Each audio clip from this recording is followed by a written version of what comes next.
Good morning, and welcome to CHCI's Tri-Caucus Plenary, Rebuilding the Minority Middle Class. Please welcome CHCI's Vice President of Programs, William Gill.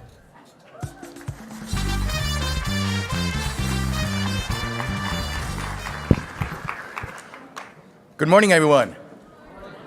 Por favor, un poco más de ánimo. Buenos días. Good morning. Thank you very much. Welcome to Wednesday. The Congressional Hispanic Caucus Institute, with the support of State Farm, is proud to introduce CHCI Next Op, an innovative and comprehensive online resource to connect students with academic and professional opportunities. With CHCI Next Op, students, parents, and educators can now search, save, and share. Let me say it again. They'll be able to search, save, and share life-changing scholarships, internships, and fellowship opportunities across the U.S. CHCI Next Op is a reinvigorated online version of CHCI's National Directory of Scholarships, Internships, and Fellowships for Latino students, which was previously only in print format. Its robust database and system provides tailored results for students based on their unique profile, location, and interest. Additionally, CHCI Next Op includes valuable bilingual material and resources to maximize the students' experiences, helping them further inform them and their families on their journey to a higher education degree and professional development opportunities. With this exciting new website, CHCI will help thousands of Latinos achieve their educational and career dreams and successfully guide them to a path to success, which I believe is what we all want for our next generation of Latino children. So, let's take a look. Looking for opportunities? You found them. CHCINextOp.net. Search hundreds of opportunities from middle school to grad school, including scholarships, internships, fellowships, and more. There's something for everyone, including pre-college programs for high school students who want to jumpstart their path to success. Create an account based on your unique profile, location, and interests. Save your favorites, add them to your calendar, and get email reminders. Search for internships in your hometown or your dream town. Find internships that are paid or unpaid, give academic credit, provide housing, and more. See an opportunity you like? Share it via email or social media.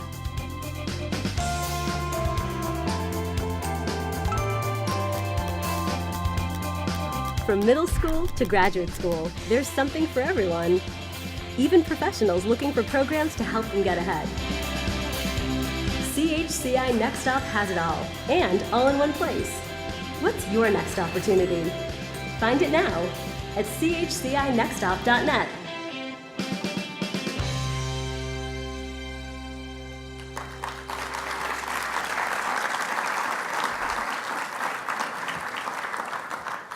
All of us at CHCI are so proud to be able to launch this incredible web educational resource tool for educators, students, parents, anybody who's looking for a great professional opportunity. So remember, you can search, you can share, and you can save.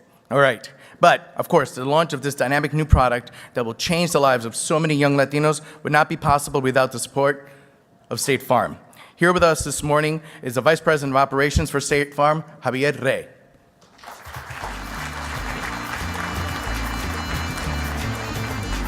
Good morning. Buenos días. Es un gran placer estar con todos ustedes. I'm Javier Rey, as Guillermo indicated, Vice President of Operations with State Farm Insurance, and it's a pleasure again to be here with you. First, let me take just a moment to thank the CHCI staff for bringing together leaders from the Tri-Caucus for a dialogue on this very important topic. Today's discussion on rebuilding the minority middle class touches on fundamental issue that is near and dear to all of us, and that is education. Few would doubt that obtaining a higher education is the first step to opportunities and success. At State Farm, we know that mentoring, guidance, and access to educational tools and programs are key success factors for students. We collaborate with business and educational organizations at the national, state, and local levels And State Farm's focus is to help ensure that policies and programs are developed to help close the achievement gap and improve educational outcome for all students. If we're to remain competitive as a nation and prepare our young people for future opportunities, we must work together and support them with the resources necessary to succeed in an increasingly competitive world. That is why State Farm is proud to be the founding supporter of CHCI's educational resources and tools, and later today we're excited to be part of the announcement of CHCI's Next Stop, a new tool to help Latino students identify opportunities to reach their educational goals, which you just saw. Our supports for CHCI reinforces State Farm's commitment to young people, their family, and our community. On behalf of State Farm's Chairman, Ed Rust, and our 65,000 employees and 18,000 agents in communities across the country, thank you all for all you do and for the opportunity to work together. Thank you very much.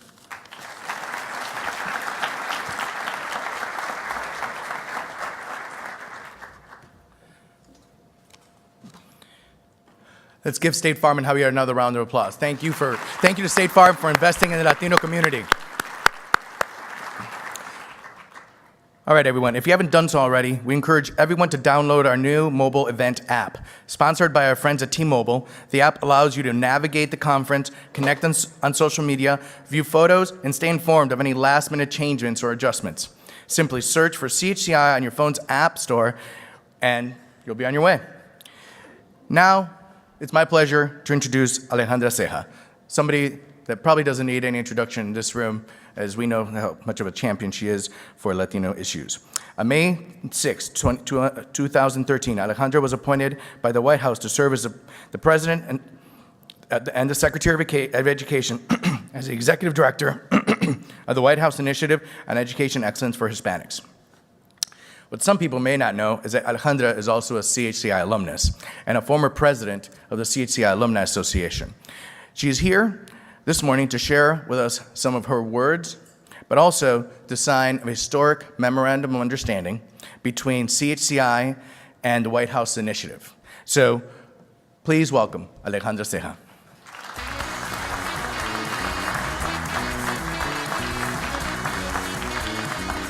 Buenos días. Apologies for my voice. Increasing Hispanic college enrollment and graduation rates is critical for the United States to remain competitive in the global economy, especially as the workforce demands higher levels of skills. A significant barrier for Hispanic post-secondary attainment is a financial one. The college preparation and enrollment process starts with critical access to information. To help support Hispanic students and families in their efforts to enroll and afford a post-secondary education, we are pleased to announce the official partnership with the Congressional Hispanic Caucus Institute that will allow us to increase access and awareness on the many resources and tools available to help parents and students prepare for and pay for college.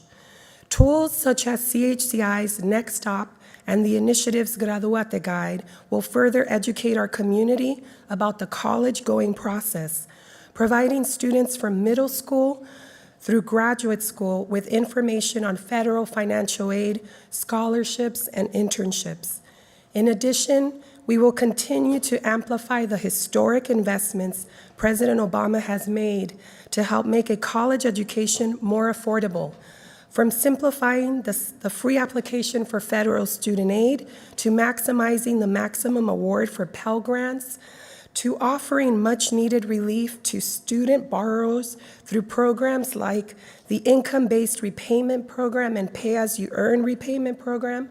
We will work together to support Hispanic students, including deferred action for childhood arrivals and non-U.S. citizen students in their efforts to enroll, persist in, and graduate from college.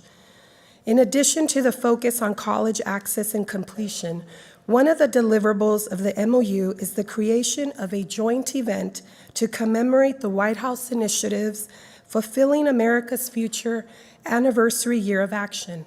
Over the coming year, we will be working with CHCI and other key partners across the country to bring attention to the educational gaps that persist, highlight the models of excellence in our community that are ready to be scaled up so that we don't reinvent the wheel, cultivate new public-private partnerships in support of closing the opportunity gap, and generate a blueprint that will inform future budget and policy investments. Thank you, CHCI, for joining us in this effort. I would now like to welcome on stage Congressman Hinojosa and Esther Aguilera for the official signing of the MOU.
It is now my pleasure to introduce the U.S. Secretary of Education. He has served in this post since January 20th, 2009, following his nomination by President Barack Obama. His tenure as Secretary has been marked by a number of significant accomplishments on behalf of American students and teachers. He has helped to secure congressional support for President Obama's investments in education, including the American Recovery and Reinvestment Act's $100 billion to fund 325,000 teaching jobs.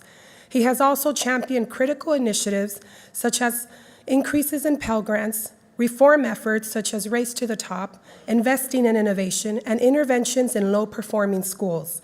Additionally, he has helped secure an additional $10 billion to avoid teacher layoffs, the elimination of student loan subsidies to banks, and a $500 million national competition for early learning programs. Personally, I have seen firsthand the Secretary's commitment to ensuring all students have access to a quality education. Ladies and gentlemen, please welcome the Secretary of Education, the Honorable Arne Duncan.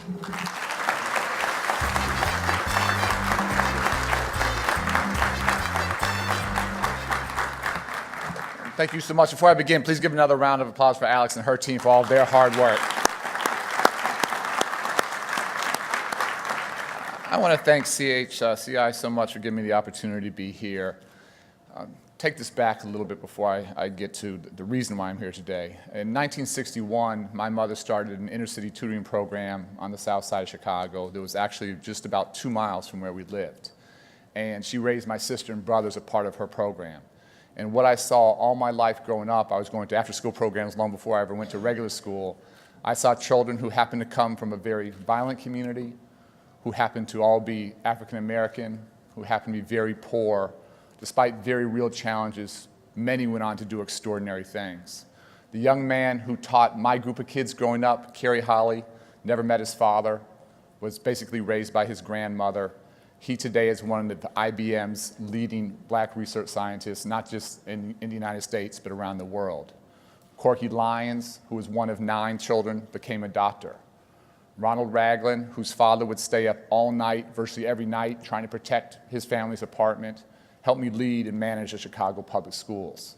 And these young people just had my mother and others in their lives who believed in them, and despite very real challenges, when given opportunity and love and support and guidance, went on to do extraordinary things. My first real job in 1992, when I stopped playing basketball for 6 years, I ran an I Have a Dream program along with my sister. And we ended up working in the same church basement as my mother. And for 6 years, we worked with a group of 6th graders. And at the end of that, 87% graduated from high school. The class ahead of ours from the same elementary school, Shakespeare Elementary, class 1 year ahead of us, had a 33% high school graduation rate. 33% versus 87%. Same families, same communities, same socioeconomic challenges, very different set of opportunities. When I led the Chicago Public Schools, we doubled the number of Black and Latino students passing AP classes. And while we celebrated that accomplishment, I reminded my staff every day that our children weren't twice as smart as before. We simply had increased opportunities for them. And the reason I give you these little stories is that all my life, I've seen what our young people do despite very real challenges when we as adults have the highest of expectations for them and present them with a real educational opportunity. Low-income students and students of color have made real progress in recent years, particularly in high school graduation rates, reducing dropout rates, and college enrollment rates. High school graduation rates for the nation, I'm pleased to report, are at all-time highs at 80%. Dropout rates are down significantly. Black dropout rates cut by about 45%. Latino dropout rates cut literally in half, and that is translated from 2008 to 2012 with over 1 million Black and brown young people going on to college, 1 million additional people going on to college. That's a huge step in the right direction. And we should absolutely celebrate and revel in that progress and in that increasing of educational opportunity. But despite these very real improvements, everyone here knows that significant gaps remain, especially in academic proficiency. Justice and our nation's economic health require that we close what I call opportunity gaps by ensuring quality education for all. If we want to increase upward mobility, we must increase educational opportunity. If we want to reduce income inequality, we must increase educational opportunity. If we want to build a growing and a thriving middle class, which is what this conference is all about, we must increase educational opportunity. I'm absolutely convinced that so many of our society's challenges would literally be solved if we simply increased educational opportunity. This work is about so much more than education. It's a daily fight for social justice. And that's why the President launched My Brother's Keeper, to address persistent opportunity gaps faced by boys and young men of color, and to ensure that all young people can reach their full academic and social potential. We believe that the key to working to improve the lives of all of our youth is to make sure that communities are investing in them, and that means everyone. In far too many of our nation's communities, gaps in essential resources and opportunities exist, and too often, as we all know, it is students of color that receive less, not more. These inequities are unjust, and they violate the law. These gaps today include students of color are more likely to be assigned to inexperienced and out of field and less effective teachers than other students. Students of color have less access to rigorous coursework. As just one example, a recent study of the computer science AP test found that in 11 states, no Black students, 0, took that AP exam. And in 8 states, no Latino students, 0, took that AP computer science exam. Only 57% of Black students and 2/3 of Hispanic students attend a high school where the full range of college prep math and science courses are offered. That is simply unacceptable.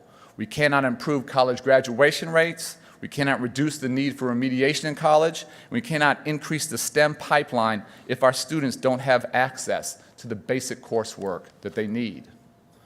Finally, students of color are more likely to go to schools with lower quality facilities, such as temporary portable classrooms. About 45% of schools with over half their students being of color have temporary portable buildings, compared with only 13% of schools where less than 6% of their students are of color. These facts and this reality compels us to act. We cannot simply wring our hands and admire the problem. The Obama administration is committed to partnering with educators to ensure equity in education so that all students can succeed in school and careers and ultimately in life. So I'm very pleased to announce that today we are releasing a Dear Colleague letter that's providing guidance to educators to ensure that all students have equitable access to the resources that they need and deserve, and that are their right, such as academic and extracurricular programs, strong teaching, facilities, and instructional materials. And I want to thank Catherine Lehman, who's here. I can't see well, but if Catherine could please stand, please give her a round of applause.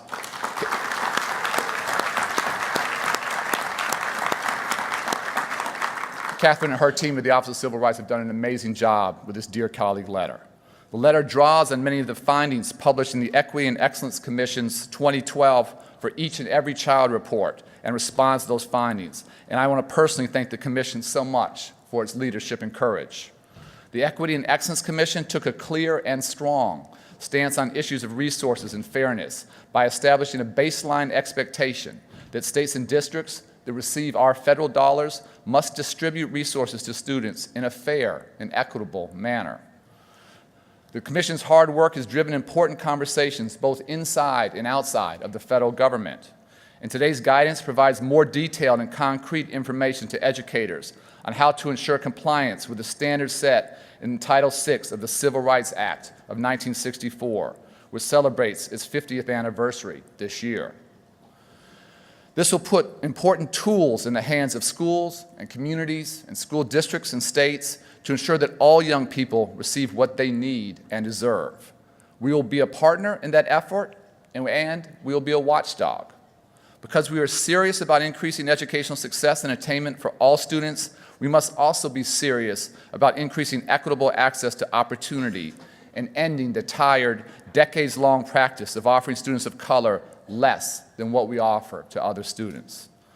This guidance recognizes and will bolster states, school districts, and schools' ongoing efforts to improve resource equity, including improving data transparency, developing better educator evaluation and support systems and equity plans, and transitioning to new higher standards and better assessments. We've long enforced laws that ensure students receive the educational resources that they're entitled to. But today's letter provides needed clarity for many schools, districts, communities, and states. As we push for equitable resources, we must continue to promote our focus on educator equity and diversity. For example, more than 35% of public school students today are African American or Hispanic, but less than 15% of our nation's teachers are Black or Latino. This school year represents a seminal moment. For the first time in our nation's history, our nation's public school students will be majority minority. We want great teachers in every classroom, but we just want our teachers to reflect the great diversity of our nation's students. We've begun this work with our announcement of the Excellent Educators for All initiative in July. And we've also launched the Latinos Teach campaign, shining a light on the need for more Hispanic teachers in our nation's classrooms. And I want to take a moment to talk about the work of the White House Initiative on Educational Excellence for Hispanics. Just moments ago here, as you saw, the initiative signed an MOU with CHCI that supports President Obama's goal of leading the world again in college completion rates. And during Hispanic Heritage Month, the initiative is kicking off its anniversary year of action, commemorating their upcoming 25th anniversary. This significant milestone is an opportunity for the nation to come together and celebrate the tremendous progress the Hispanic community has made over the past 25 years, from cradle to career, while looking forward and continuing to work on closing real and urgent achievement and opportunity gaps. We continue to make critical investments in minority-serving institutions, including HSIs, which play a vital role in ensuring that every student has access to a high-quality post-secondary education. The federal government is investing more than $1 billion over 10 years in these schools to renew, reform, and expand higher education programs for Hispanics. And earlier this week, we announced the winners of the First in the World grant, which will support innovative practices at institutions across the country. Minority-serving institutions, including some HSIs and one HBCU, will receive nearly $20 million. Across the board, MSIs receive very high scores in the First in the World competition, demonstrating they can and do drive innovation and creativity. Their proposals discuss some really exciting work, and I hope that competition spurs not just conversation, but action on campuses across the country. 60 years ago, the Supreme Court declared in Brown versus Board of Education that public education, and I quote, is a right which must be made available to all on equal terms. It's a right that must be made available to all on equal terms. And despite major progress in some areas, many students today, as we all know, continue to lack the opportunity to receive a quality education. It has never been more important to ensure that all children, not just some, receive a world-class, well-rounded education. As President Obama has said, education is no longer just a pathway to opportunity and success. It is a prerequisite for success. This fight is a fight to strengthen families, to strengthen communities, and ultimately to build a stronger nation. Fighting for equity in education is our mission. It's why we come to work each day and what fuels our passion. And I promise all of you, we will not slow down or tire in that struggle. Thank you so much and keep up the great work. Thank you. Ladies and gentlemen, please welcome former CHCI congressional intern and fellow from the class of 1993-94 and current Vice President, Office of Research, Advocacy, and Legislation for the National Council of La Raza, Eric Rodriguez.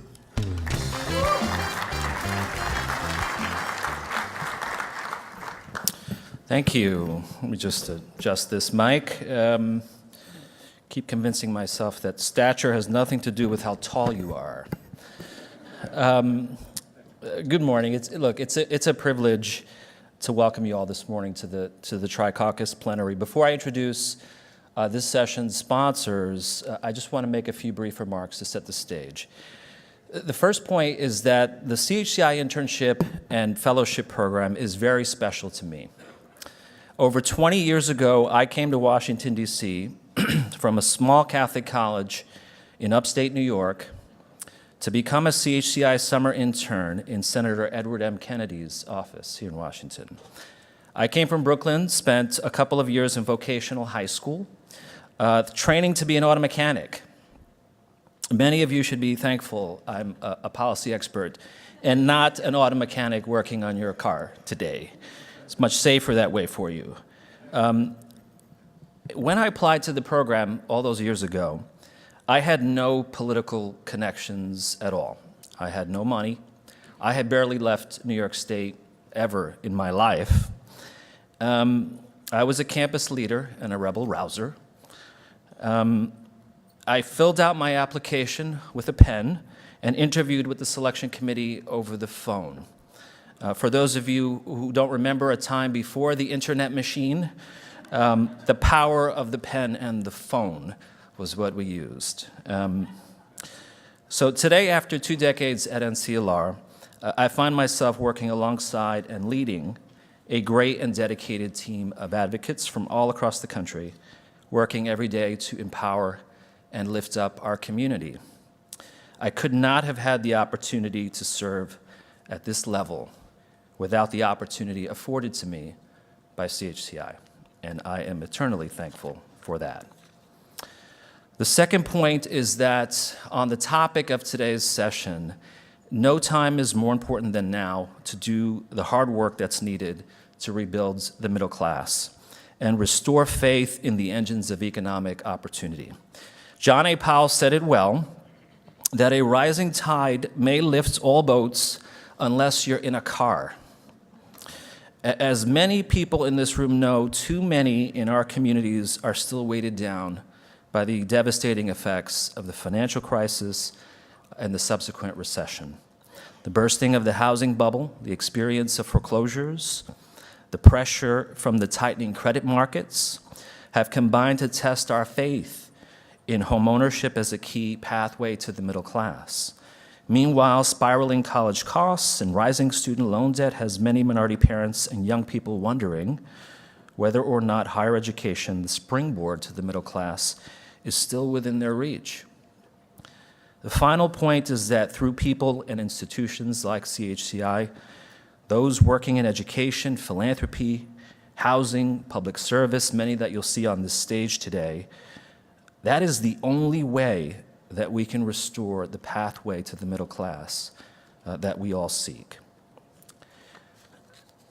As many of you know, CHCI cannot exist and do this great work without supporters and sponsors. This morning, I'm especially pleased to thank our sponsors. Bank of America is certainly one. NEA is another. and let me introduce NEA real quickly. I'm especially pleased to introduce Lily Eskelsen Garcia, who on September 1st, 2014, took over as president of the National Education Association.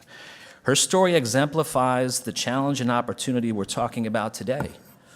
She began in education, working in a school cafeteria, next became a kindergarten aide, and then worked her way with student loans and a side job as a folk singer through the University of Utah to get her teaching degree, magna cum laude, and later a master's.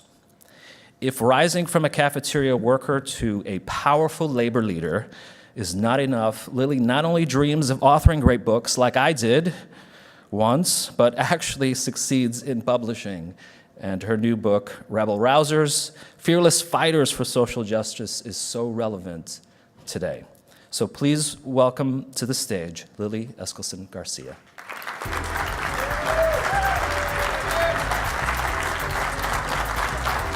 Wow. Estoy tan emocionante, tú no puedes imaginar. I am so excited. For my little few minutes this morning, I had planned on talking about what I always talk about, the abuse of toxic testing, and Secretary Duncan and I have had a long discussion about that, and we're still going to be working on fixing that. My point is, I'm not going to give you that speech. I tore it up. Because this morning, I got an advance copy of what Secretary Duncan is doing. I'm not sure you understood the historic foundation that he laid here this morning. This was his announcement that something incredibly good and something incredibly new was happening. He announced that he would charge his Office of Civil Rights to hold local and state politicians accountable for equity, for the civil right for students in our most vulnerable, most marginalized communities to have the same access to a great public school as students in our most affluent communities. That is huge. Equity is a cause that has been the cause of my heart since I was a teacher at the homeless shelter school in Salt Lake City. I believed that every blessed child should be able to walk into that neighborhood school and have everything they needed to make their dreams come true. The secretary is so right on equity. He was right to listen to those wise voices on that commission on equity and excellence, that we have so many wonderful commissions that come up with so many wonderful reports, and so few people actually read them and implement them. The NEA president before me, Dennis Van Rokel, was on that commission. Tom Science from MALDEF was on that commission. There were so many good people of all races, colors, and creeds that spoke so eloquently that the only path forward was to make sure that children in our poorest neighborhoods had the same opportunity to learn as children in our richest neighborhoods. And we know what equity looks like. Walk into the most impressive, gorgeous neighborhoods and into those impressive, gorgeous schools, and you will find the theater department and the chemistry lab and the library full of computers. You know these schools. These are the best schools in the world. Equity means that every school will look like our best school. And when someone says, well, we can't afford that, you can say, like a fearless rabble-rouser, sí, se puede. You bet you can do that. You did it for these kids. You can do it for every kid. The Office of Civil Rights now, as a priority, as a charge of the Secretary of Education, will investigate claims that children of color, children who live in poverty, and who do not enjoy the same extracurricular programs, the same advanced placement or gifted and talented programs, the same arts and athletics programs as other children, will be held accountable for that. They'll investigate claims that the facilities and the technology and the instructional material are not equally available to all children. They'll investigate claims that critical support services and licensed experienced teachers are not equally available to all children. But, and here's where you come in, they can't investigate those claims unless someone makes the claim. When I found out what the secretary would be announcing today, I was so excited. I asked my NEA staff to stay up late last night. I said, come prepared this morning and put something on our website where people can go to and they can talk about the schools they know that they feel are not being given equitable treatment. You can go to NEA.org/equity. In a little box, all you have to do is talk about the school that needs justice. Tell us where it is. Let us pass on that information to the Office of Civil Rights. Do this. It is the mission of the National Education Association to make sure that every public school is as good as our best public school. I am an NEA teacher. It is my mission, and I will fulfill my mission. Give me your hungry students, your poor students, your sick, your abused students. Give me your children who need love as badly as they need learning. Give me your children who have talents and gifts and skills, and give me those that have none. Give them all to me, whatever shape they come, whatever language they speak, whatever color their skin, wherever they find God. Give them to me. And the people in this public school will give you the doctors and the scientists and the carpenters. Will give you the lawyers and the ministers and the teachers of tomorrow. We'll give you the mothers and the fathers and the thinkers and the builders and the artists and the dreamers. We will give you the American dream. We will give you the future. Sí, se puede. Mil gracias, hermanos y hermanas.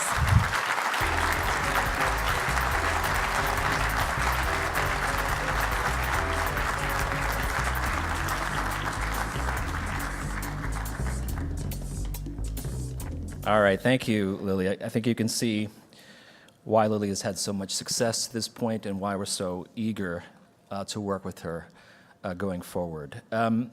Next, I'm pleased to introduce Lisa Hamilton, Vice President of External Affairs at the NAE Casey Foundation. Lisa oversees the foundation's efforts to promote policy reforms, communication strategies, and multi-sector partnerships. These partnerships improve the futures of disadvantaged children, youth, and families in the United States. Prior to the Casey Foundation, Lisa advanced community involvement through her work at UPS and the UPS Foundation. There, she refined the foundation's philanthropic focus and promoted volunteerism within the company. For example, Lisa pioneered a safe driving program linking UPS drivers with outstanding safety records with middle and high school students in partnership with the Boys and Girls Club.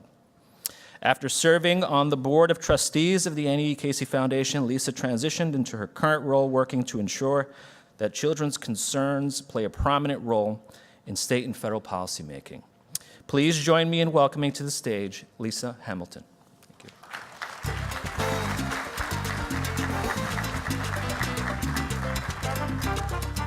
Good morning.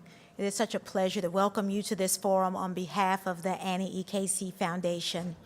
Our mission is to make sure that all children in this country have a brighter future, particularly those who are at risk or whose families are in crisis.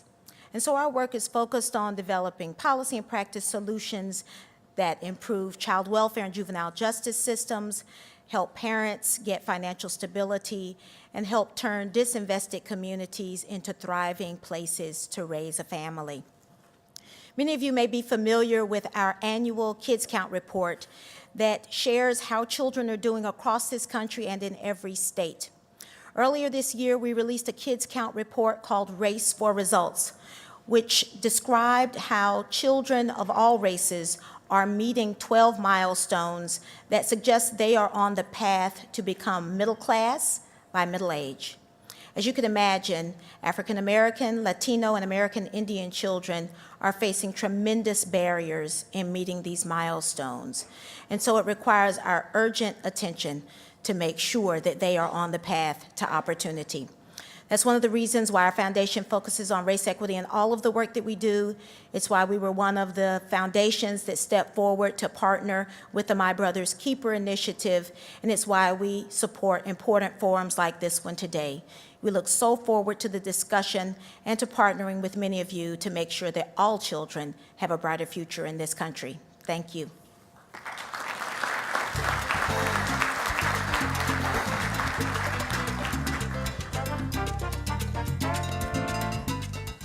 All right, thank you, Lisa.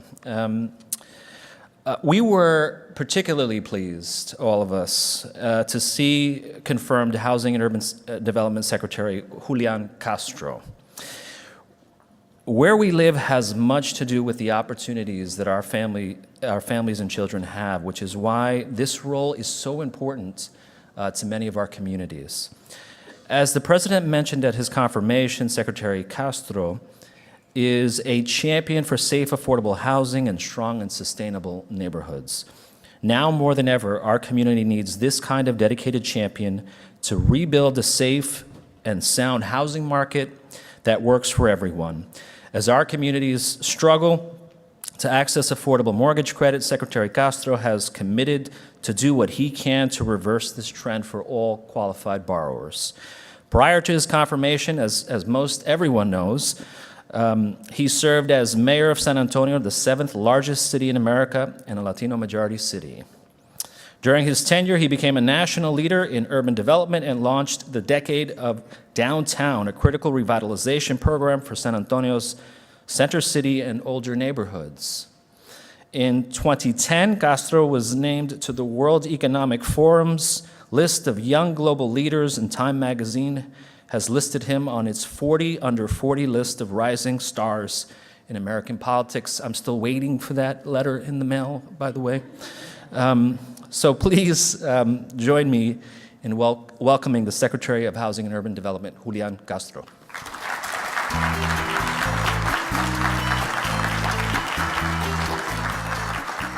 Thank you very much, Eric, for that introduction. Although you don't have to worry, my brother Joaquin and I turned 40 about 2 weeks ago, so that's over. I also want to thank Chairman and Congressman Hinojosa for his extraordinary work as chairman, and of course to my colleague in the cabinet, Secretary Duncan, for his great work and for his leadership in the way that it has benefited the Latino community. I also want to thank Congresswoman Fudge, Congresswoman Edwards, and all of the folks who have helped to put this together and to sponsor this forum. And to Esther Aguilera and the entire CHCI family, thank you for your remarkable leadership over the years. It's a pleasure to be here. And to all of you who I know come from different places throughout our country. Anybody here from California? How about anyone here from New York? Yeah. What about Florida? The Floridians are particularly loud this morning. How about anybody from the great state of Texas? All right. Well, this is my 65th day as HUD Secretary. And as I mentioned, I turned 40 a couple of weeks ago. And so you can bet that when you turn 40, it's one of those milestones in your life that makes you reflect a little bit. And I was thinking that 20 years ago, in the summer of 1994, I was an intern here in Washington, D.C., in the Office of Cabinet Affairs. And I never imagined back then that 20 years later, I would have the opportunity to actually serve in the cabinet. And I know that if we were to go around this room, that there's so many stories like that. I want to congratulate all of you who I know have had wonderful opportunities in your own lives, have been role models in your own families and communities, and along the way have had many folks who helped to lift you up, to inspire you, to help you get to where you are today. Family members, teachers, neighbors, other relatives. And I know that y'all also, like me, must feel very blessed by that support and by those opportunities. Our challenge today, in this year, 2014, is to pass that baton of opportunity to others so that every person has the chance to live their American dream. Today's topic, strengthening the minority middle class, is a key part of that work. The fact is that our nation is at its best when every person has a fair chance to succeed. Unfortunately, it's been really tough for communities of color in recent years to do that. In the 4 years before President Obama took office, from 2005 to 2009, African Americans lost 53% of their wealth. Asian Americans lost 54% of their wealth, and Latinos lost 66% of their wealth. To combat this problem, President Obama has put forth an agenda designed to help folks enter and stay in the middle class. And as a result of that, American businesses have created 10 million new jobs over the last 4.5 years. That's the most since the late 1990s. The housing market has gotten stronger, with home sales, starts, and values all rising in recent years. And millions of Americans now have quality, affordable health insurance that they can count on. To keep this momentum going, the President is out there fighting to raise the minimum wage so that hard work is rewarded, fighting to make it easier for folks to pay off their student loans, and fighting for fair pay and better working conditions. And I assure y'all that HUD will do its part as well. You see, at HUD, we call ourselves the Department of Opportunity because of the unique role we play in lifting folks up. We're working to help strengthen the middle class in communities throughout the United States. One of those ways is through home ownership. I've said that it's time to remove the stigma of promoting home ownership. When done responsibly, home ownership strengthens communities and it boosts our economy. It helps families put down roots and to build up their wealth. For Latinos, it represents a particularly important opportunity. You see, the era of Hispanic home ownership is upon us. By 2020, 1 in every 2 new home buyers will be Latino.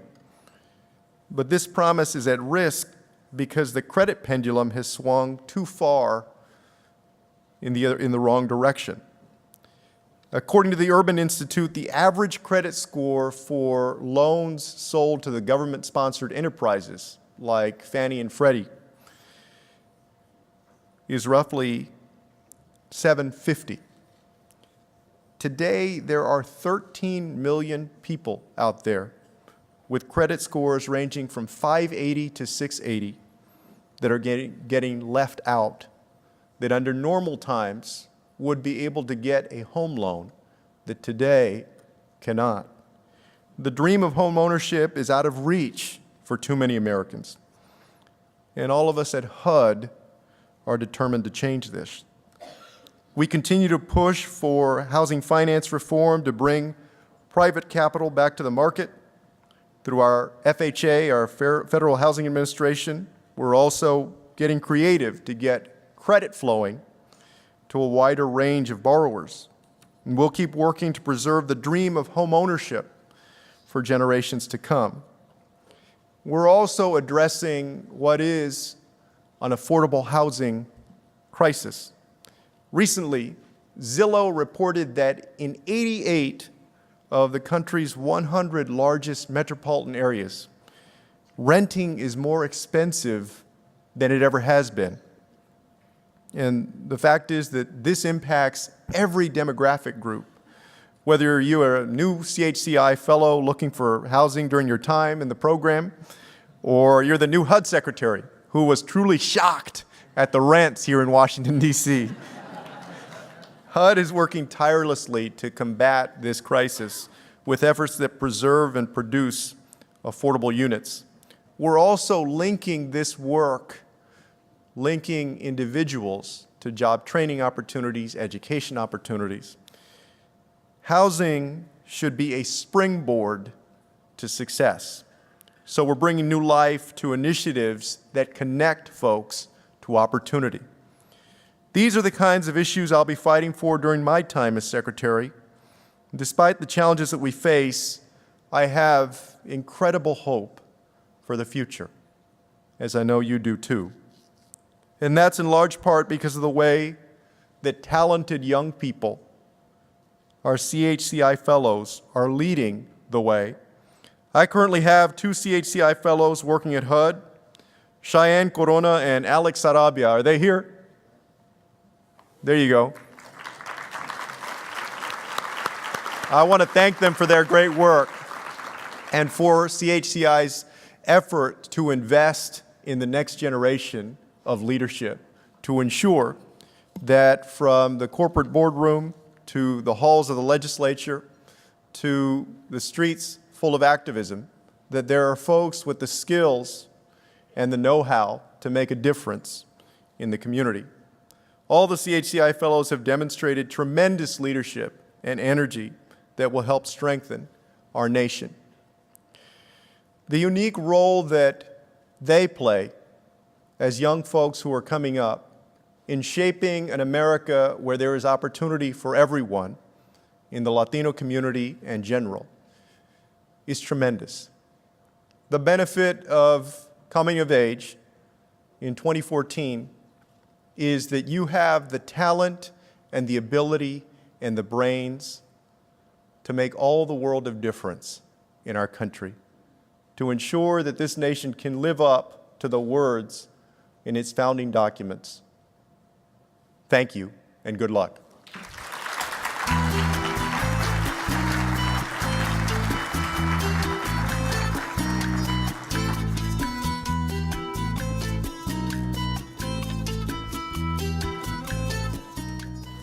Thank you, Mr. Secretary. I think you can all see why we're so excited that he's in the cabinet representing not just our perspective and views, the perspective and views of all Americans, but certainly understanding issues with respect to our communities.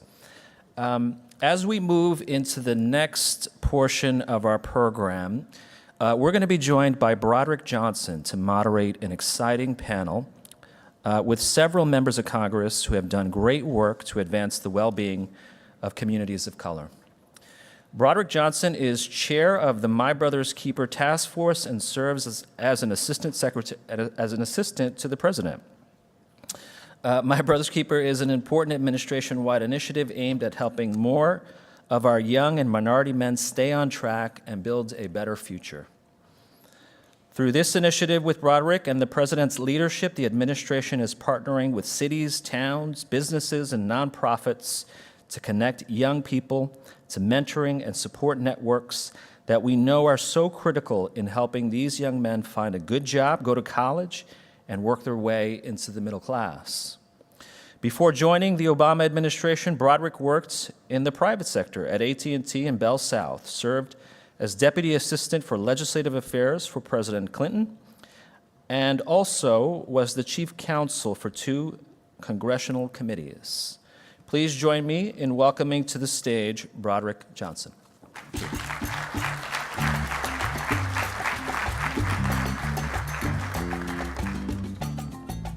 Good morning. Morning. And nice to meet everyone. Nice to see you all here. It's a real honor for me to moderate this panel. I've known these members of Congress now for, in one case, for almost 16 years, and so I'm really humbled by this opportunity. I'm also, though, humbled by the great opportunity to work for President Barack Obama, someone I've had the pleasure of knowing since 2003, but who I've worked for as his cabinet secretary since this past February. And among my responsibilities, as was mentioned, is to chair the My Brother's Keeper Task Force. You know, I was fortunate enough also to have worked for President Clinton, and you have these incredible moments, of course, when you get to work in the White House. And I had one of those, though, the other day, last Thursday, when Attorney General Eric Holder announced that he would be stepping down as the Attorney General. And for me, at a professional level, to know that Eric will be moving on to do other things, but to not work with him in his capacity as Attorney General, of course, is a bit disruptive, I'd say. But then at a personal level, I've had the distinct honor of knowing him as a friend since 1980-something, maybe it was the late 80s. And I just want to share with you something about Eric that people don't talk about a whole lot, but that is really important to the kind of character and contributions that Eric makes and has made for a long time. See, when I met Eric, it was through a volunteer organization. It was sort of a little bit better than a ragtag group of African-American men in town. We were all fairly young lawyers who wanted to give back. We felt a responsibility to give back to our community. So while we were in our jobs, I think at the time Eric was a U.S. attorney here in D.C., and I was working on the Hill for a committee. We felt a real obligation to give back. So we were involved in an organization that still exists, but it was one of the grassroots type organizations in D.C. at the time that was really trying to make sure that we got to children, especially African-American children, not just as mentors, but also as people that they could see on a daily basis, whether they were in juvenile detention centers or whether they were homeless kids. And I just remember getting to know Eric as one of the guys who would show up every Saturday at a juvenile detention center to meet with some of the toughest young men you could ever run into. But that is a measure of Eric's commitment. He wasn't paid for it. He was a volunteer like many of you all are, I'm sure, in the kind of work that you do outside of your professional lives.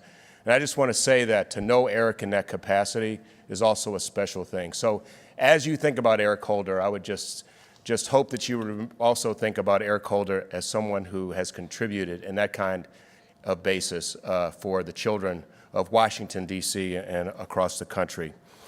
Thank you. Thank you. And yes, there were a lot of tears last Thursday in the White House, including from me. But I'm sure Eric will continue to do great things on behalf of especially those in this country who live really on the edge and who this country, though, holds great promise for. So this panel is focused on rebuilding the minority middle class. And how that all then relates, though, to My Brother's Keeper is in this sense. We have to make sure that all children in this country, children of color, especially boys and young men of color, can participate fully in this society and really be able to get into the middle class and beyond. You know, My Brother's Keeper and other efforts like that are not just civil rights issues. They are important civil rights issues, but they are also economic issues. As the president has said, and I can paraphrase him, America will not really reach its potential and be able to compete effectively in the world if we don't do that with a full team on the field. And so we need to have boys and young men of color, girls and young women of color, be able to participate in our society in order to be part of the middle class as we continue to build the middle class, but especially the minority middle class. On the heels of the tragic killing of Trayvon Martin, the president observed, quote, "There are a lot of kids out there who need help, who are getting a lot of negative reinforcement." And the president asked, "Is there more we can do to give them the sense that their country cares about them and values them and is willing to invest in them?" So with that, we began to prepare to launch the My Brother's Keeper initiative.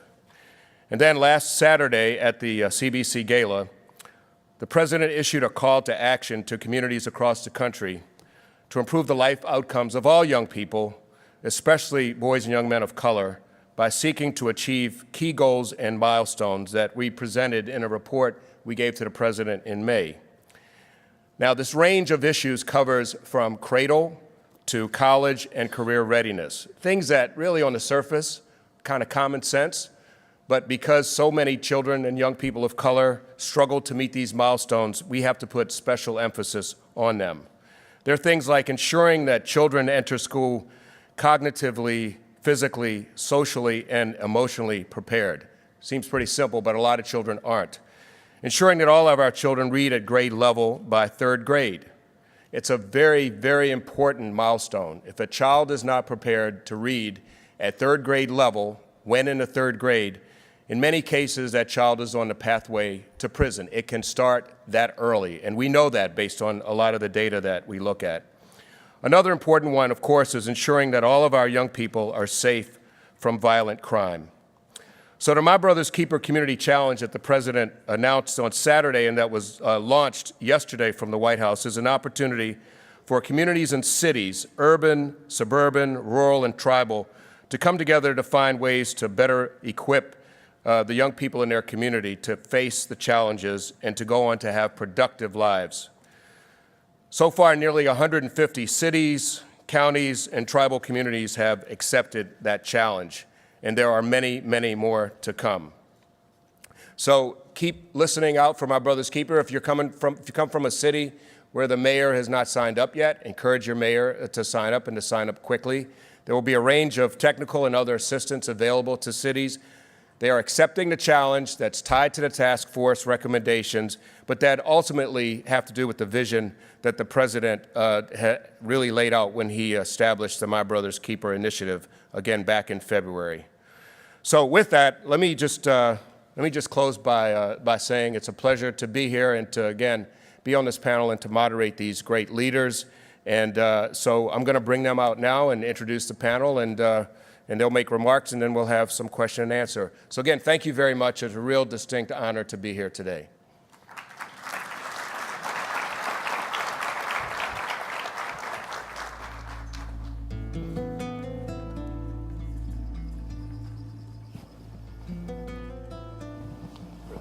Yes, absolutely.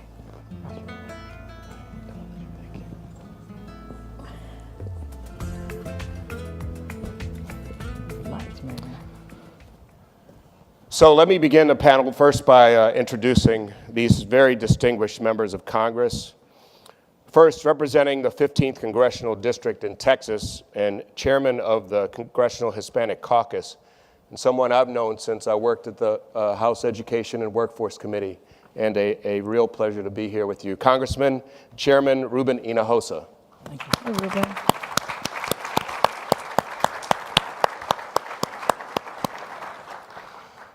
Next, representing the 11th Congressional District of Ohio and chairwoman of the Congressional Black Caucus.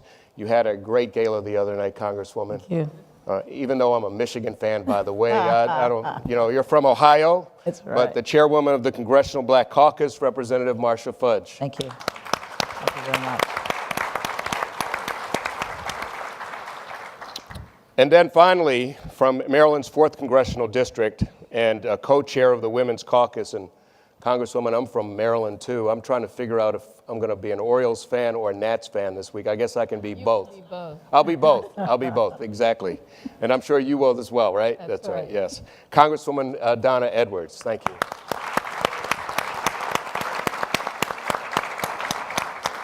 So let's kick off this panel first with Congressman Hinojosa for some introductory remarks. Thank you, Broderick. Thank you for being with us today and for your kind introduction. I'd like to start by thanking my outstanding congressional colleagues for accepting our invitation to join this panel. But before I go further on my remarks, opening remarks, I want to say that Marcia and I were fortunate to have been called by the White House to attend a meeting that Broderick has talked to you about, where the president convened 30 national leaders to talk about that initiative that is so important to the president and the first lady, and that's your brother's keeper.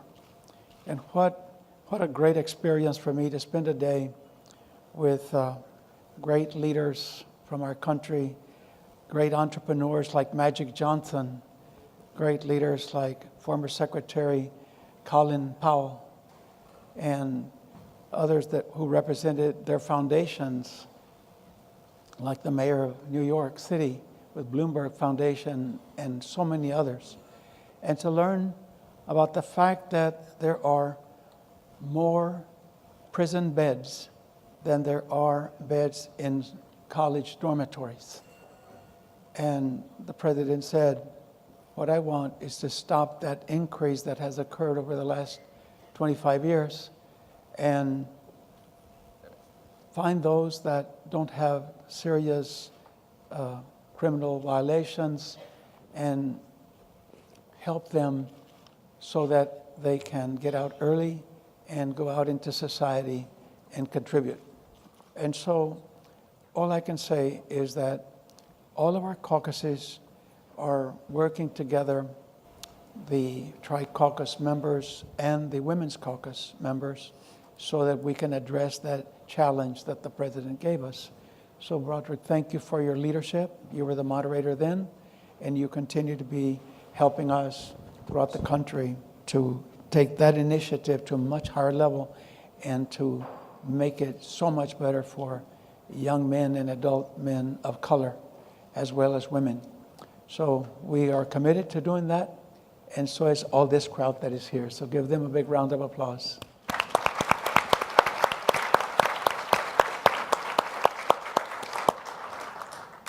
As members of Congress, it is imperative that we build strong coalitions to help us pass legislation in Congress. Since I arrived in Washington in 1997, I've been privileged to call my colleagues in the Congressional Black Caucus, the Congressional Asian Pacific American Caucus, and the Women's Caucus my allies. Together, the Tri-Caucus represents 48% of the 200 Democratic votes. Moreover, when you add our colleagues in the Women's Caucus, that number, that percentage, is well over 50%. Collectively, we've been able to increase funds for minority-serving college institutions, pass the Affordable Care Act, and increase the diversity in the administration as well as in Congress. And we're advocating for legislation important to our communities, such as the passage of legislation to increase the minimum wage, which is long overdue. We're working together on providing more opportunities for our nation's young people from cradle to career, and immigration reform, which is very important to our country.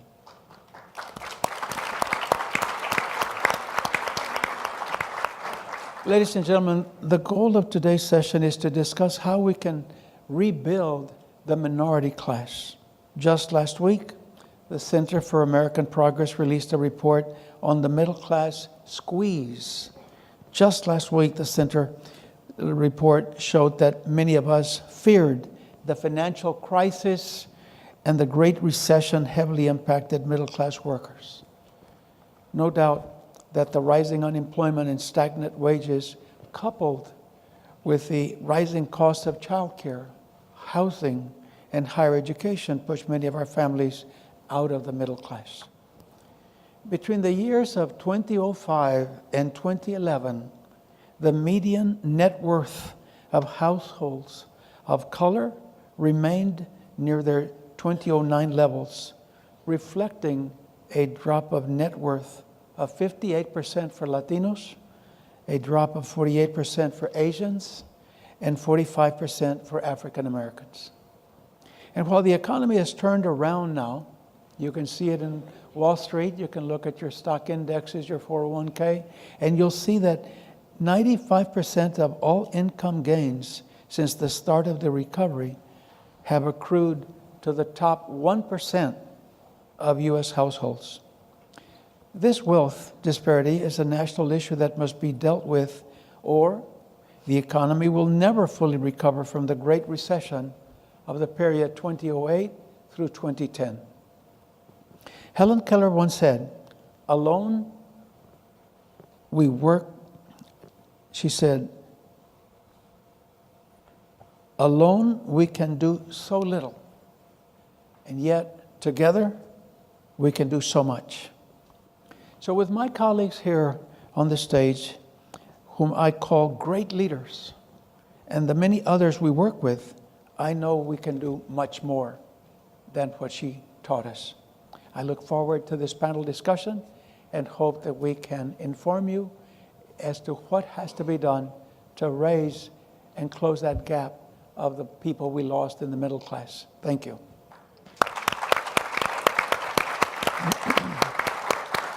Thank you very much, Congressman. Congresswoman Fudge. Thank you so much, Broderick. It's a pleasure to be here, and it is always a pleasure to be with my friend Rubén. We have become very close over the years, and so it is a privilege. Thank you for having me today. And Donna, who also is a part of two caucuses I'm a part of, as the co-chair of the Women's Caucus, as well as a member of the Congressional Black Caucus. I'm going to really try to get straight to it. I think that as we talk about how we rebuild the minority middle class, it's not rocket science. It only takes a few things. One is America has to live up to the true meaning of its creed. We have to be as good as our promise. And that means that when people come here, we need to treat them the way they should be treated.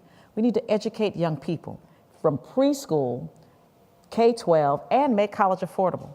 We need to have a living wage so that people can work and pay for their families' food and housing and not be ashamed of what they do every day. We need to make sure that we reduce poverty in this country. There are many too many poor people here. The poverty rate has continually gone up over the last few years, even though right now it's going down a bit. But if we don't educate young people and make them competitive, then we are never, ever going to have the America we want. Because until you can go and get a good job, what have we done? We've just created a permanent underclass of people in this country that cannot survive. In order to rebuild the minority middle class, we have to have good health care. We have to have safe environments. And we have to make sure that every single person in this country has a chance. No matter where they come from, no matter their zip code, every single person needs to have a chance. That is the promise of America, that we are all created equal, that we are all the same in the sight of God. We are all created equal and should be treated fairly. The only way we build the middle class is to make sure that everyone works, quite frankly. Everyone is educated. That's what it's all about. If you give people hope, and that's what all this is about, is giving people hope. If you give them hope, we will do better. And with that, I will close and prepare for questions. Thank you very much.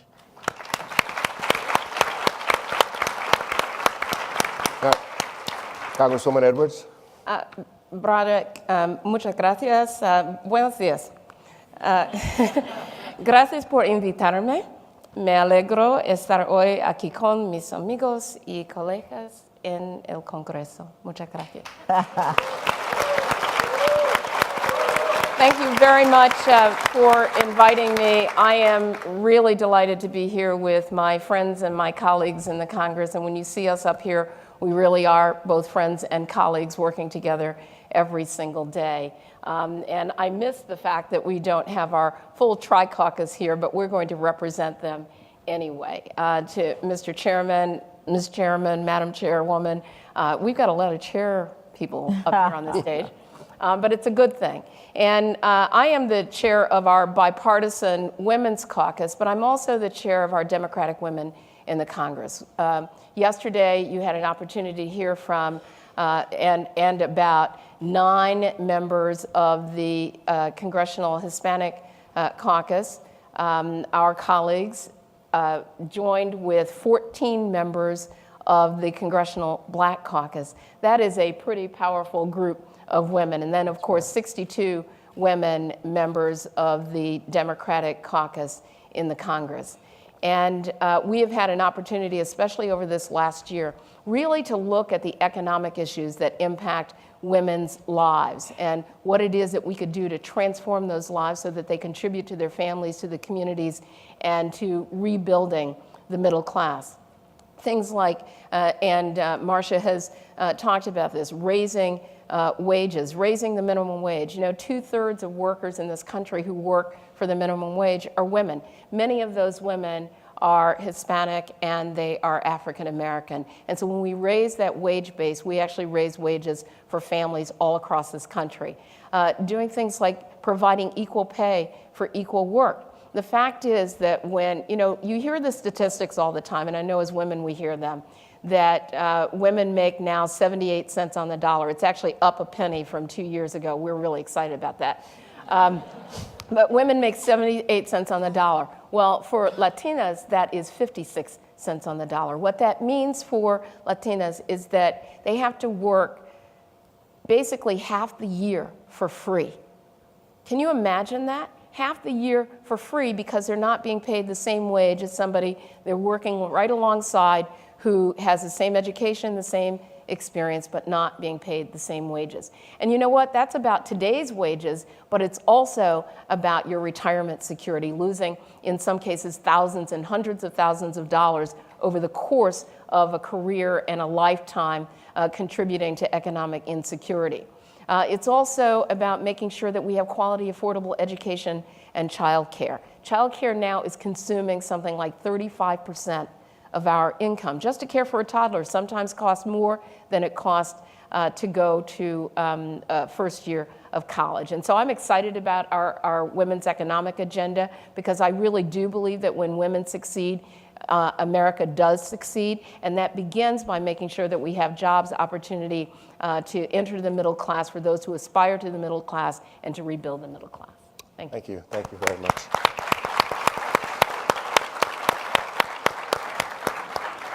Well, as you all know, and you can see, this is a great panel of great leaders, and so I'm gonna ask them a few questions.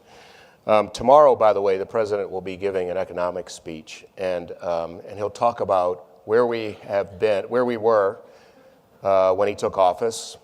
We all know that those were very frightening times. The country's come a long way, but as the president will also say, we still have a ways to go.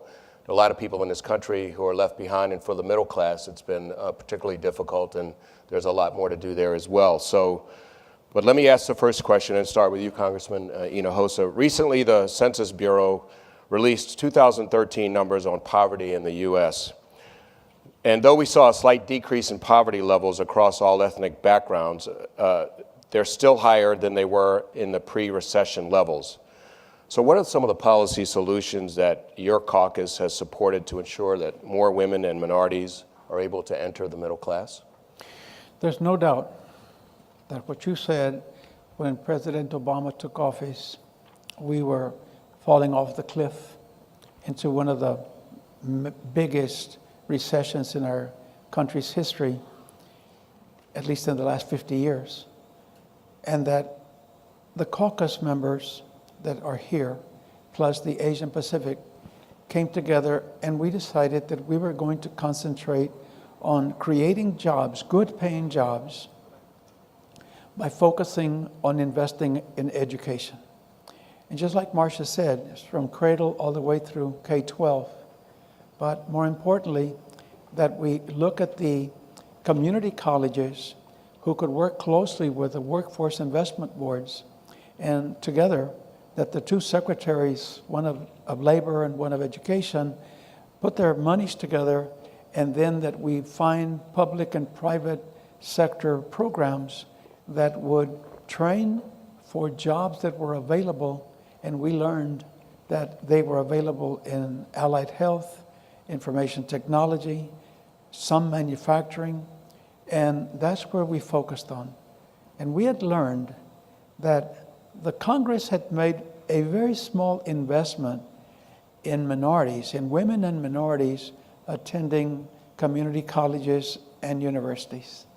And so we came together with a plan that would increase, and by that time I had become chairman of the subcommittee on higher education. We would get together and raise the Pell Grant so that more people could find it accessible and affordable, and we did. We took it from $3,400 to what it is now, $5,650 a year. So the Pell Grant was very important. Then we asked, how can we lower the interest rate of the college loans, which were running 10 to 12% interest rate? And we decided to cut out the middle group of banks and other foundations, like those that were making 80% of the loans. And sure enough, we were able to drop the interest rate to 5%.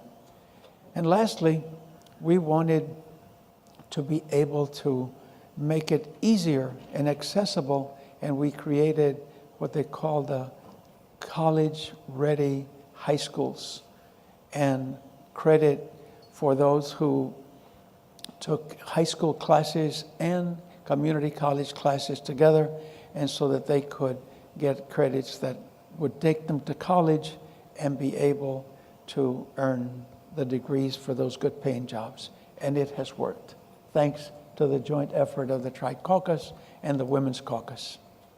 Okay, thank you. Congresswoman Fudge? The first thing I think we need to do is pass a jobs bill. You know, we hear all of this foolishness on, we have to pass a jobs bill. We have to put people back to work. I mean, we've got to pass an infrastructure bill. and we have to pass immigration reform. Those are the things that are going to make this country move, and that's what's going to give people jobs. We also have to fully fund education. You know, we have been cutting education funding for years. So we have to fully fund education. And then lastly, we have to start being more proactive in terms of building schools and not prisons. We have to intervene when we see that young people are in trouble. Right now, they determine the prisons they're going to build by third grade school testing. Instead of determining to build a prison, then put the money in intervention in the third grade and take care of kids so that they don't have to go to prison.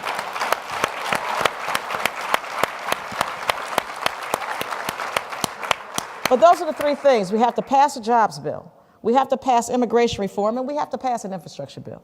Okay, thank you. Well, I'm not going to disagree with that. I think this is true. I mean, when you look at the gains over the latter part of the 20th century, almost all of the gains in our economy have been attributed to women entering the economy. Janet Yellen, when she took over as Fed chair, said that. And so it does seem to me other countries around the world recognize that you cannot leave behind half of your population and still expect to survive in the 21st century. And so we have to do that. And we do that by creating jobs.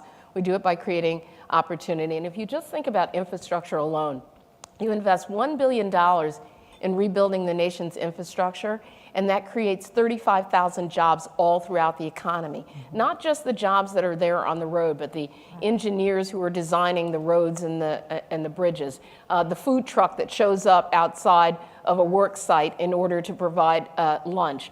And so all through the economy, and yet we haven't been able to do that in this Congress. And you would not think that there's a D or an R behind infrastructure, because when a bridge falls down, it's not a Republican bridge or a Democratic bridge. It's a bridge that's fallen down, and it's maybe somebody who's lost their life because of it. And so if we make those kind of investments, that's how you grow the 21st century. Investing in research and development and in science.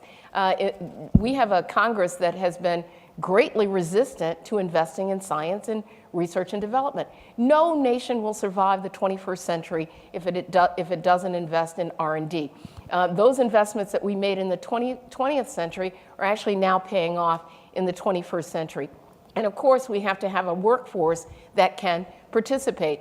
Not some of the workforce, but all of our workforce. And when you think about how the demographics, despite what anybody says, the demographics, in fact, are taking over this nation. We cannot avoid the fact that we are increasingly a diverse nation with a diverse population, and every single child that's a part of that diversity, that's a part of that rainbow, has to be educated to participate in the economy. We actually can't afford to leave anyone behind. We can't leave women behind. We can't leave children behind. We cannot leave our communities of color behind, and yet we see policies that don't really reflect the reality of where we need to go in this century. Thank you. Thank you very much.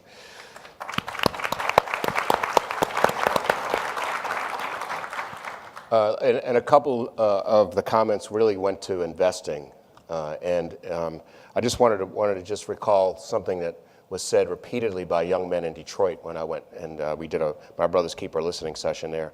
And the young men said a couple things, and you hear this across the country repeatedly: invest in us. If this country really cares about us, invest in us. They're watching. They know that decisions are made. Second, keep us out of the school to prison pipeline. They're very aware of it. They read books on it. They know what happens. But they need help. They need ladders of opportunity to avoid that. Because the third thing is jobs. You know, they would talk about we need jobs. Help us get jobs. We want to support our families, right? And they can't unless they have opportunities. So, Congresswoman, you were mentioning that you're going to a couple colleges in North Carolina. So I wanted to start this question with you. For many women and minorities, student loan debt is one of the major factors keeping them outside the middle class. What do we need to do as a community in order to make college more affordable and to relieve a bit of that student loan debt that damages their opportunities? Well, one of the things Rubén already talked about is we've done a direct student loan piece that has reduced the cost of the loan, as well as we have increased the amount of Pell Grants. So those are, I think, two big things. But I think people are not going to like this, but I think more importantly, we have to decide whether education is more important or athletic fields or because it raises the cost of an education. The other thing I think that we really have to think about is that it's nice to say that you went to Harvard or Yale or someplace like that. That's great, and I'm not knocking it. I think if you can afford it, then you should. But there are a lot of great institutions in this country that don't cost that kind of money. So you have to look at what you get for your dollar. What is the value that you receive? I went to a state school. I think I got a pretty decent education. But there are opportunities out here for lots of things. And I think the other thing is we have to start to do more by doing vocational training. At one point, we decided that every single young person was going to go to college, and they're not. And so we need to give them alternatives to college. And to continue to promote community colleges. I think those are the things that we have to do. Okay. I think my colleagues have given great response to your question. I'd like to add to it and say that financial literacy education is something that was incorporated into the Banking Reform Act that says that anyone who wants to borrow money for a mortgage loan, for example, that they be given an opportunity to take some classes on financial literacy so that they can make smart and good decisions on the interest rate, the term, and the things that are and were included when the bubble broke in housing back in December of 2007.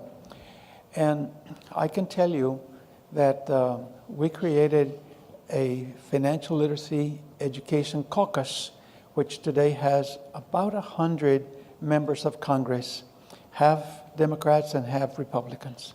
And I'm pleased to tell you that I am the founder, a co-chair founder of that caucus, and many of our members of the Tri-Caucus are in that group. Why?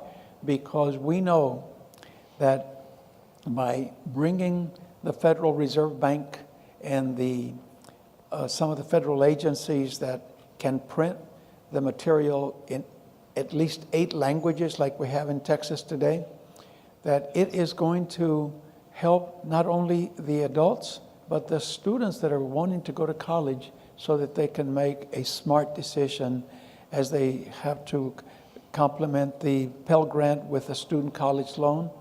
And to me, I think that that's the best thing that is happening right now because of the Consumer Protection Financial Act that has financial literacy required. And I can say that that is going to certainly continue to build. In my area, the last financial literacy group, that workshop that we had in McAllen Convention Center, had 1,500 people.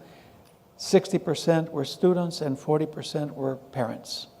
All that helps. Excellent, excellent, thank you. I just want to add a word to that, Broderick. You know, when I came out of school, my parents weren't wealthy, a family of 6 children with almost $100,000 in student loans. About 25% of that was attributable to the middleman who used to be in the middle of student loans because there wasn't direct giving. And so what the Congress and the President, a Democratic Congress, by the way, and the President have done to get the middleman out of student lending is one good first step.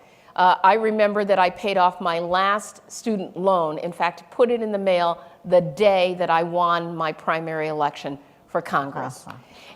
But like many parents, it was just in time to start paying for my son's college tuition and for him to take out student loans. This is how much the loan debt is really constraining our future.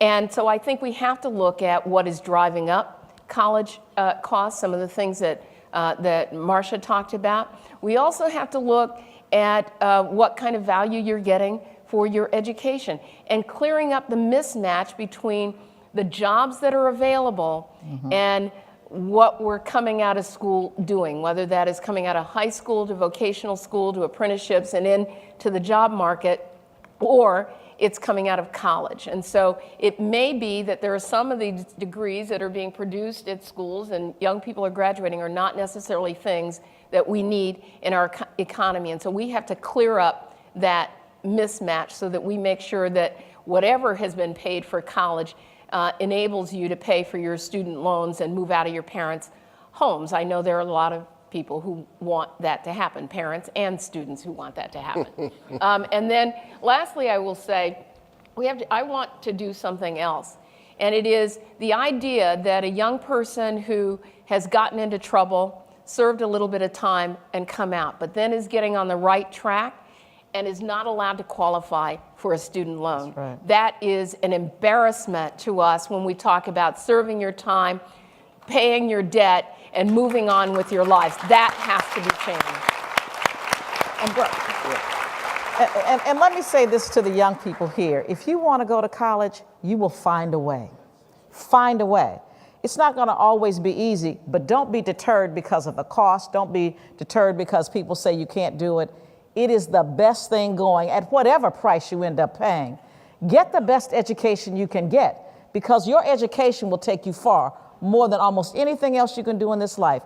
Education is the great equalizer, and don't ever forget that. Well, you triple your income over your lifetime when you further your education. And so it's about your security today, but it's about your retirement security tomorrow. Absolutely.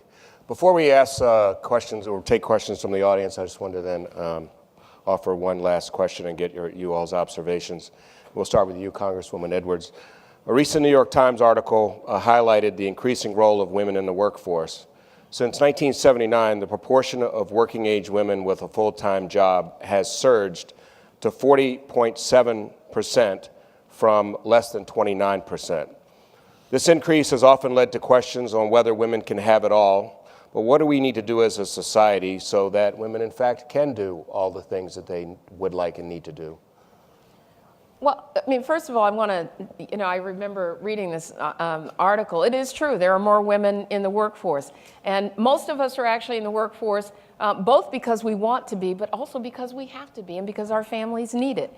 And so that is a reality check for all of us.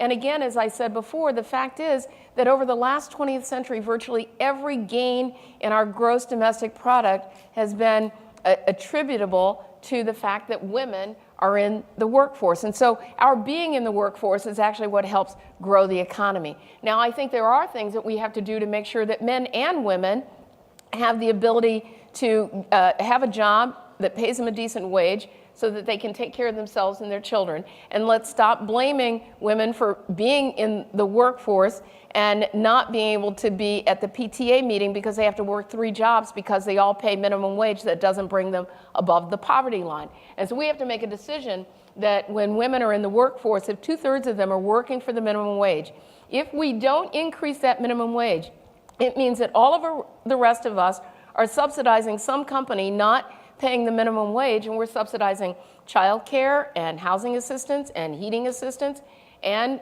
nutrition assistance. I don't have a problem with that, but I do have a problem if we're going to say to employers it's okay not to pay a minimum wage when I know a higher minimum wage when I know that 2/3 of those workers are women. So there are things that we can do to improve the economy, to strengthen the prospects for women, get more women in boardrooms, get more women as CEOs, get more women at the decision-making table. And I'm going to tell you something, we'll change, and more women in Congress, and we'll change the prospects. All right. Broderick, I know that we have to wrap it up, and I want to contribute to everything that my colleague said by saying that there's a myth that women cannot do STEM careers, and that is a myth that has been killed by examples that I can give you in my own region. The University of Texas, Rio Grande Valley, has a program called HESTEC, Hispanic Engineering Science Technology Initiative, that has now celebrated its 13th year. And we started out the program to recruit men and women, introducing them since middle school, that those careers were paying very well. There were no women in our engineering school. Today, the enrollment is at 5,000 and 38% are women. We've graduated 1,500 engineers and many of them are women. So I say to you that the opportunities that Arne Duncan spoke about when he addressed you, that you have to give people knowledge of what is available and the opportunities that we have in Congress made accessible and affordable combinations of the Pell Grant scholarships and student college loans, that women can definitely be professionals as engineers, as doctors, anything that they want to. I have 4 daughters, and I tell them, you can do anything that the boys can do, and many times better.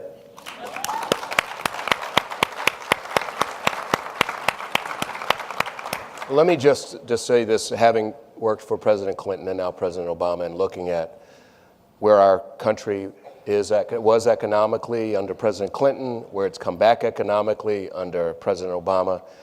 We should thank all of you for the tough decisions and the courage that you all have made to fight for health care reform, to fight for minimum wage increase, to fight for immigration reform, to fight for education. So thank you all for your great leadership and all of that.